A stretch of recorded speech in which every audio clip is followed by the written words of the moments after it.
एक बात अपने जीवन में सदा उतार करें, घर में अगर तुलसी का क्यारा है तो तुलसी महारानी हमें ये बता देती है कि हमारे घर में सुख आने वाला है कि दुख आने वाला है। जैसे शनि अपना प्रकोप दे रहा है या शनि उतर रहा है, ये किसी से पूछने की जरूरत नहीं पड़ती, अपने आप मालूम पड़ जाता है। कैसे? शनि कथा अगर आपने सुनी हो तो उसमें व्याख्यान आता है शनि कथा में, पांव की चप्पल बार बार टूट रही हो,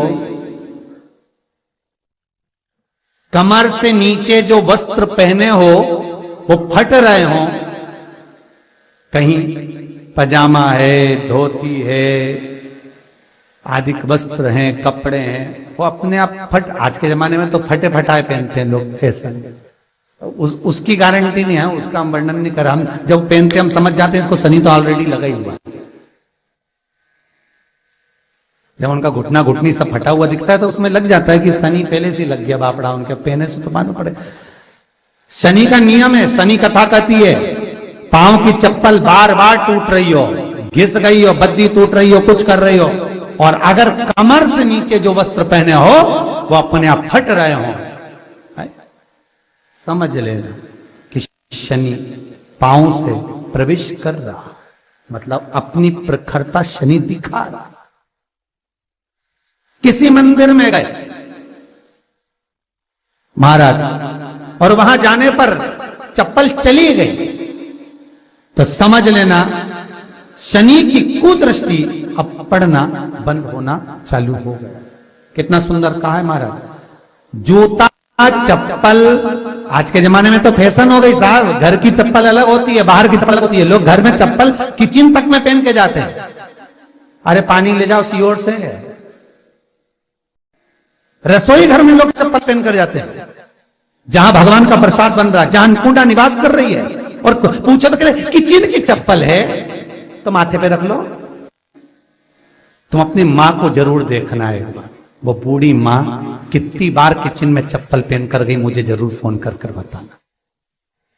बूढ़ी मां रसोई घर में आज भी बिना चप्पल के जाती है, और बहुओं की कहीं एड़ी नहीं फट जाए, ठंड नहीं बैठ जाए, इसलिए ये रसोई घर तक में चप्पल पहन कर जाती है। सूर्य नारायण की कथा पढ़ना, शनि महाराज की कथा पढ़ना, और गरुड़ पुराण की कथा पढ़ना, जिन जिन कथाओं का हम व्याख्यान कर रहे हैं उसको पढ़ना जरूर हो। क्या लिखा है?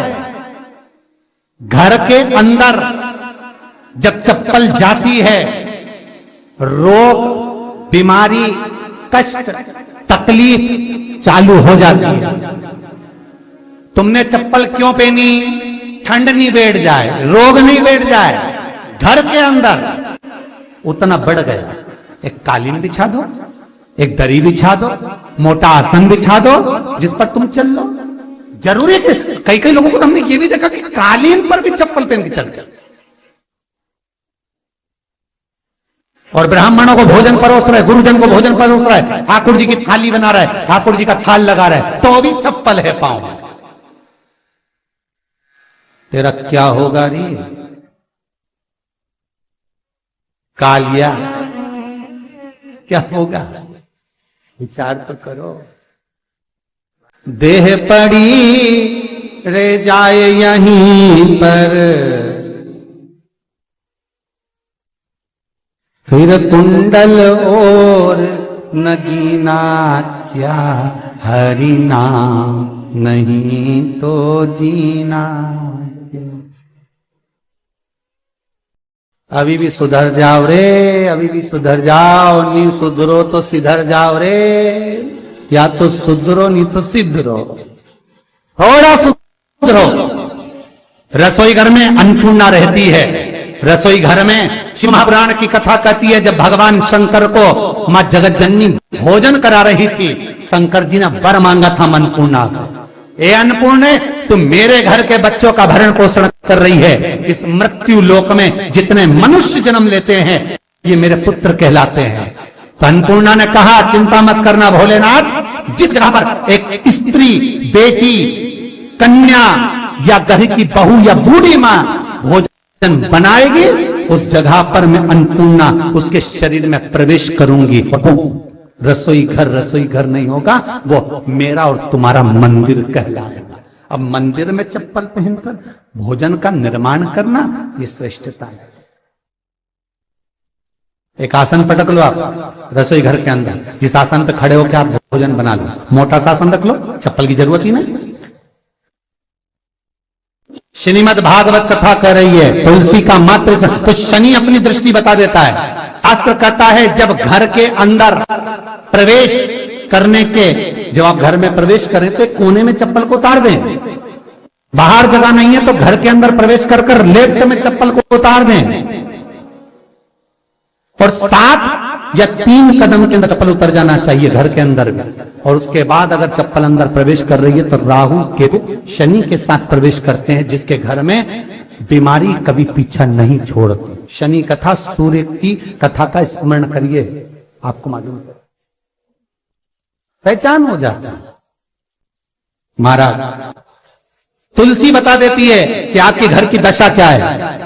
बार बार जल डालने के बाद भी तुलसी सूख रही है, बार बार आप पूजन कर रहे हैं, पाठ कर रहे हैं, तो भी तुलसी के दल सूख रहे हैं। तुलसी बता देगी कि तुम्हारे घर में तकलीफ आने वाली है, कष्ट आने वाला है, सूख रही है।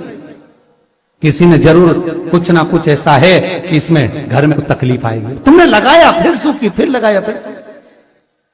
तुलसा महारानी बता देती है कि कष्ट है।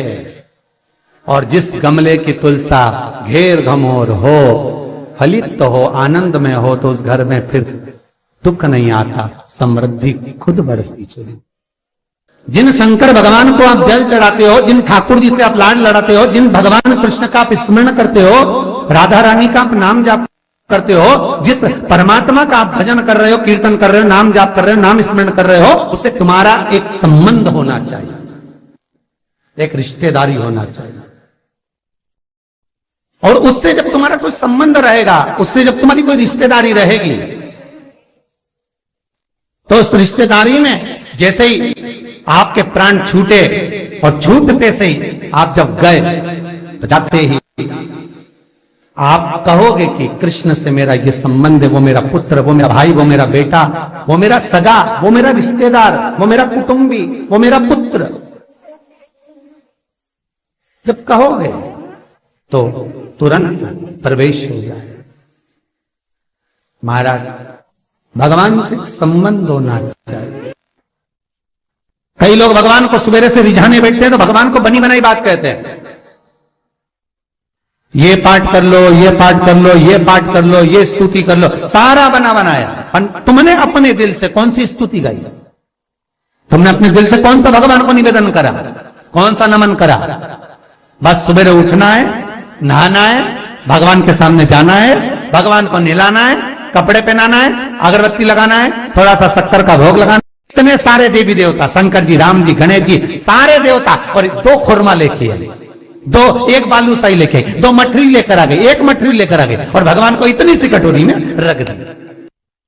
अब बोले, कई लोगों से पूछा, इतनी सी कटोरी में 1 मठरी, 1 खुरमा, और रोज मठरी खुरमा एक साथ नहीं रखती। वो तो आज दिन मठरी का भोग लगा दिया, कल खुरमे का लगाएगी, परसों गुजिया का, परसों पपड़िया का,